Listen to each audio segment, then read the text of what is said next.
Now, in the meantime, several men suspected to be members of the Clansman gang were detained this morning in a major operation carried out by the security forces in Lake Spence, Spanish Town, St. Catherine. As you'll hear in this report from Anthony Lugg, a female was among those arrested.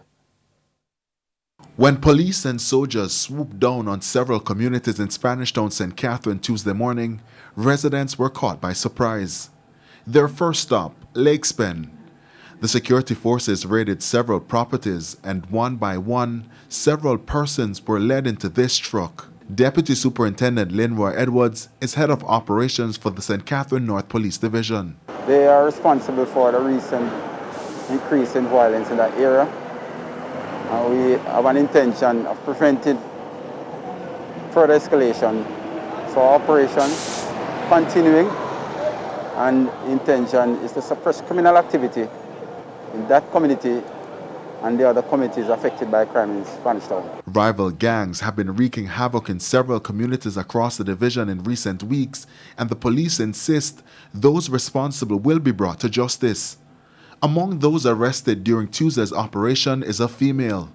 The police say there's an emerging trend. Females play a significant role in the gang activities. Only recently, we would have arrested a female on a minibus in the Damed area. That female is arrested and charged for illegal possession of firearm, where a revolver was recovered on the minibus.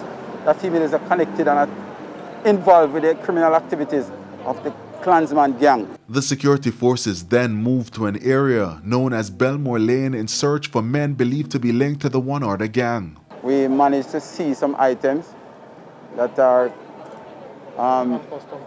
uncustomed goods connected with the sale of liquor and other items. And also in the town center where there's a lot of illegal activities, where the phones that are being brought for repairs are involved in activities of robberies and larceny and break-ins. It's still not clear how many of the persons detained in Tuesday's operations will be charged, but the police believe that the arrests will lead to a reduction in the ongoing violence in the division.